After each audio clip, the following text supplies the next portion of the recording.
Hello everyone, today we are going to be reading our very first anti-MLM horror story, Ensemble with Simon.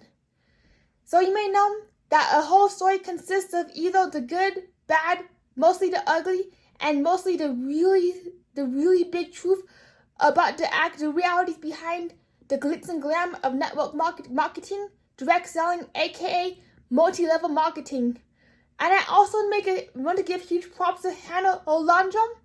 Sorry if I mess up her last name, for introducing me to the anti-MLM horror story genre. And also congratulations Hannah on your 101st horror story. With that being said, I actually made a video about why it was very easy for autistic people like myself, not all but most autistic people like myself, to fall for MLM schemes which involve love bombing, social bombardment, social validation, and all these warm and fuzzy feelings which autistic individuals tend to crave due to the absolute sheer loneliness that consists of our daily day-to-day lives. And personally, as an autistic individual myself, I find it rather easy to fall for social scams such as romance scams, finance scams, and I also just realized that I repeat myself because my gimbal did a 380 out of nowhere. Not sure what I pushed, but whoop! Little sidetrack scroll moment. So without further ado, let's dive right into the story, and I'll be reacting to this viewer submitted story from an autistic perspective. And please note that if you ever have your own story that you wish to submit, please be sure to email me at itsaslotmachine@gmail.com in the description below. So let's get started. Hello Simon, aka Tessa. Your recent video about MLM scams caught my attention. Please call me Anna for privacy. Alright, and we are back. Third time is a charm, knock on wood. And before we continue reading, I might be doing this the entire video, guys, because of how I read off my script. So let's keep going. Please call me Anna for privacy reasons. As an autistic individual myself, I also fell for a similar scheme during the holidays. I do wish to thank you for raising the MLM issue right now due to people's increasing financial desperation for holiday cash. A few years ago, I met a lady selling smoothies. Something was off about the texture. However, my entire life I was told to just get over it. The textures are not that weird. That's all you get to eat like the rest of us. You're not that special. If we treat you any differently, then you become spoiled. And the world does not like spoiled people. So I just sucked it up and drank it. I can completely relate to your experience as an autistic individual myself. My entire life I was either told, the music is not that loud, the room isn't that bright, why are you making such a big deal out of an anthill and turning it into a mountain? You just need to learn how to regulate your emotions, and you just need to learn how to stop acting so disabled. In reality, when my needs were being met, when I could go to a quiet room to do my math test, the lights were a little bit dimmed, and there was no music, no child, no noise. I could just sit down, do my pre-calculus exam, figure out some trigonometry equations, and then bam, ace the test with an A+. However, if I did the same test in the noisy classroom, where people told me, Tessa, just suck it up and listen to the music, and also, by the way, Tessa, aka Simon, you just need to stop overthinking your environment, I would have probably flunked the test and gotten a C+ at best. And yes, that actually did happen with one of my history tests, where I completely failed the entire test. But here's the kicker: I was able to retake my test during lunchtime, and I could actually eat my lunch while I was doing my test. Something about being able to chew and being able to drink water as I tested, along with being in a really quiet room, actually elevated and boosted my performance to the point where I got an A+ on the test. which was actually really helpful when it came to advocating for my own college accommodations. She complimented me on a little trinket that I carried. Like you said, my comfort objects make the world bearable. Yes, absolutely. Absolutely. There's something so relaxing, especially in a world that is bombarded with noise and sound effects. And literally, I could hear stuff that not many people can hear, such as the air ducts, water going through pipes, and the next door neighbor getting ready. So just being able to carry a little object with me, even if it was like an ornament like this, even if some of my objects were small as this ornament, there's something really comforting about holding an object and knowing that, and this object would remind me, Simon, you're okay. You're here, you're present. Just hold on to and just be here. And if you ever get nervous and anxious, just as a reminder, and Simon, sorry, my bad, distracted again. But Simon, if the world ever feels overwhelming, just know that I am here, even if I am a tiny little ornament. That is the significance of having a comfort object.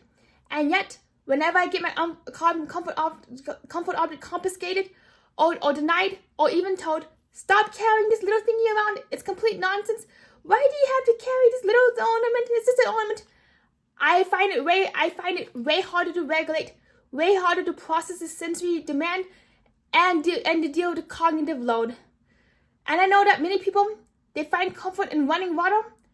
And matter of fact, I just saw a quote from somewhere that says, when it comes to running water,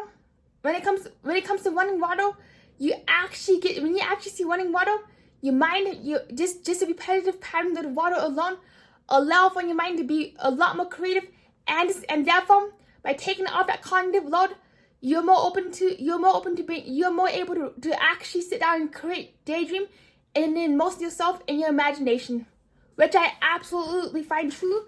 But instead of water, for me, it's my comfort objects. Oh my gosh, what's going on with this shiny little thing? Why can I see an entire reflection in there? Oh my gosh, I just digress. Alright, so back to the story we go. Immediately, she lit up after explaining what my comfort object was from. We talked for hours about our supposed experience as autistic women.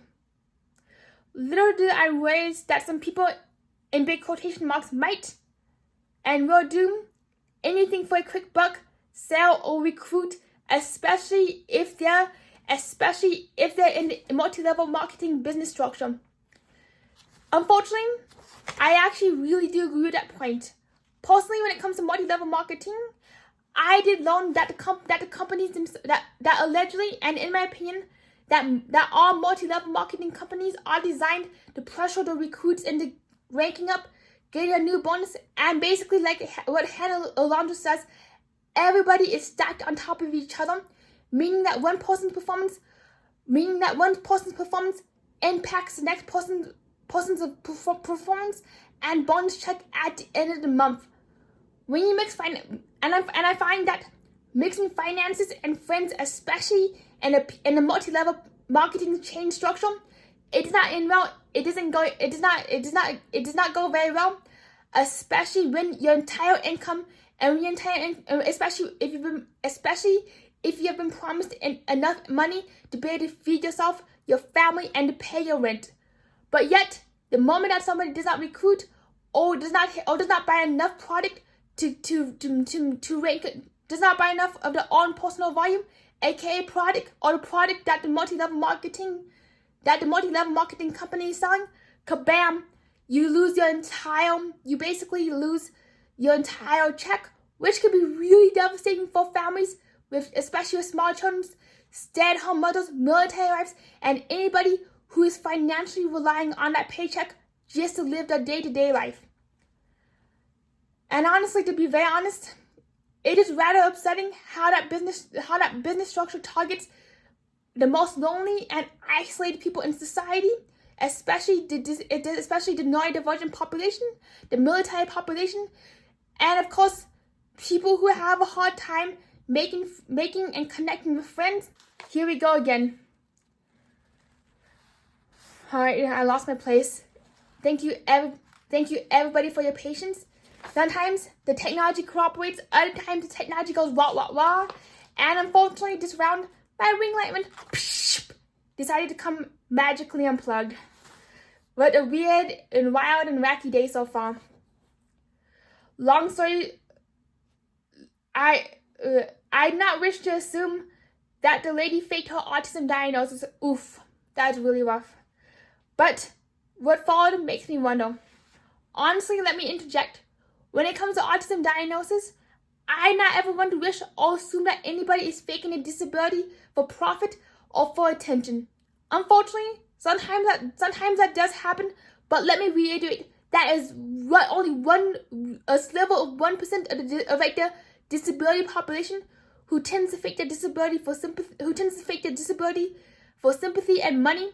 Most disabled individuals, they actually need the money, they actually need the donations, and what's really wild is that most people, they have absolutely no interest in faking a disability just because of how poorly you get treated in society if you're disabled, which I can attest to as firsthand experience.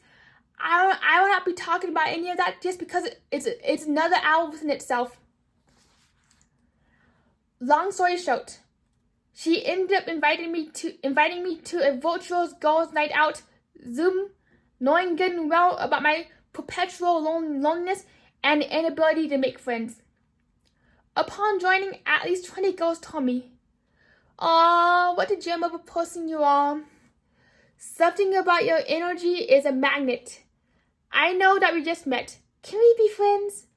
We all know someone who with autism." Instantly, the world felt like my oyster, and I can definitely relate.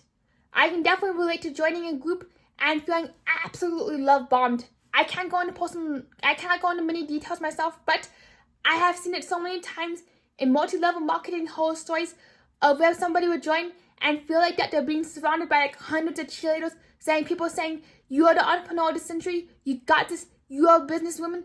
You're the business bruh. Let's go on it. You will be great for business. You will be great for business," and all sorts of platitudes to make somebody feel really confident, and actually make somebody feel like that they're wanted and believed. Just the artificial love alone is enough to create a yes woman from someone starved of affection. Afterwards, the initial lady asked, "Would you like more experiences like these? If so, you can join my business team and you can party like this every single night of the week." And I'm like, woo, heck yes, bring it on. Instant yes from me, ding dong. Soon, the supposed parties and upbeat group text morphed into false recruitment pitches, pressure into enlisting any scraps of my family, and blaming me if I left a 5-hour Zoom call due to sensory processing issues or needing a sensory break. One lady told me, "Your loneliness really does come across from your inability to communicate. My autistic 12-year-old already does better at life. In fact, he is friends with his entire soccer team." Another parent then mentioned, "Sad thinking that a 12-year-old has more friends than you ever will. Make us happy and at least buy some smoothies from us. We are trying to rank up by Christmas, but you aren't helping." Wow, we really invested in you as a businesswoman. Instead, you sit here around crying about your lackluster social life. And what really gets me about hearing that part of your story is the fact that you got lured in thinking that you had a group of supportive women and entrepreneurs, thinking that they had your back. However, what happened is that they literally went from like happy joy from supporting you to literally saying, "Well, I know autistic people who are doing better than you. Matter of fact, when it comes to disabilities, this is not the suffering or success Olympics. I have seen so many instances where disabled people and no divergent people. Correction. I have seen so many instances where people from all backgrounds, demographics, abilities, and people who are also disabled too, actually start comparing and contrasting their abilities to one another and saying, look, because I can do that, you can do that too. Oh, look, you're more disabled than I am. Why are you taking that handicap spot? Well, you shouldn't be taking that handicap spot because I require a larger wheelchair than you do. And that kind of comparison, contrasting, and putting others down does not do any good, especially when society is already marginalizing us and is already marginalizing and is already not treating us very well. So my big question is, why add to the agony? Why add to the angst when we could actually be elevating each other? Then hey, look, I know things are hard, but if you would like some advice or a listening ear, let me know. I don't have to give advice, but I'm here to listen. What can I do to help you? Oh, by the way, would you like me to research your disability so that I can better understand your circumstances and I can be more empathetic whenever you need to vent, and so on. That is my mentality when it comes to the disability community and dynamics. Eventually, I responded with, I came here thinking that I found myself a group of best friends forever. I was promised pizza parties, spa nights, and just about anything that got me to say yes. And honestly, what's really disheartening is that most people said yes to me when I was a kid just because they were socially obligated to, or the parents had them say yes. Instead, I found myself met with coldness after saying no to recruiting what little family I had left in this group. I not do well with sudden mood shifts within groups. I expected an upbeat crowd to chat with, not a recruit your entire friendless atmosphere or mood. I expected that the business side was a side hustle or just simply put a hobby, as pitched. But instead, I am finding more and more that the business side is the main focus. Please let me know if I did or said anything wrong besides not recruiting my family. I struggle with rejection. End message. Then, absolute silence. Completely left unread. Not by one, but 20 people who I thought were my best friends. There is honestly no coming back from this. I ended up leaving the group and the MLM shortly afterwards, unable to trust anyone new. The social damage of MLMs the social and financial damage that MLMs cause goes beyond the wallet and into one's morale, one's ability to connect and to actually be present in the world. Well, I really thank you, Anna, for being so vulnerable, for sharing this. Literally, this story has actually made me tear up in a few parts, which is why sometimes I might be reaching over doing that to pause the video, just so that I can wipe my tears and get my composure back to keep reading. I barely have words to say what you experienced, but my sympathy and my heart goes out to you. I do, and also Anna, I really can't say this enough, but I super duper appreciate you for actually bringing this entire story to light, especially during the holiday season. And literally, I know that holidays can be a really hard time for everybody. No matter who you are, the holidays can be one of the hardest times, either because of social dynamics, family dynamics, new routines, or seeing seeing people who you've not seen for years. So yes, just a lot of people promising you the world saying, hey yes, let's join, let's be your friends, only to completely blow you off and just leave you like with nothing.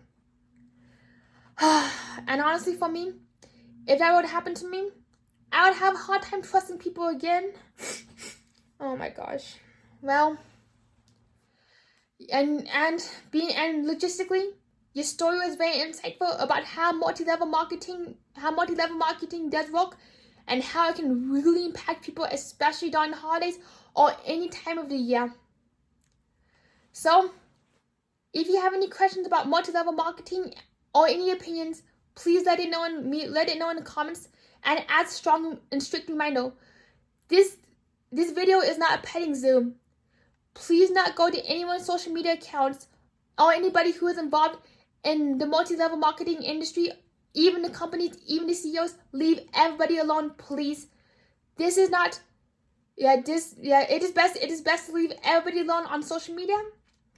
And I not encourage any sort of harassment or berating of any type, and I not endorse any of that, especially when it comes to making fun of people in the multi-level marketing industry itself. Do not, please, especially if you, please, just to make it very clear, that is never okay. That's never okay to go on somebody's social media account and just to tease and antagonize somebody. Never okay. So that is why I do encourage open and honest discussion in the comments below. And everything I said is an opinion, not the fact. And for legal purposes, the story that I read is secondhand knowledge. Please not take that story in account. Please not consider that story 100%. Please not consider that story fact, but rather it is secondhand knowledge, and it is an opinion. I did get permission to say that the story is 100% of an opinion.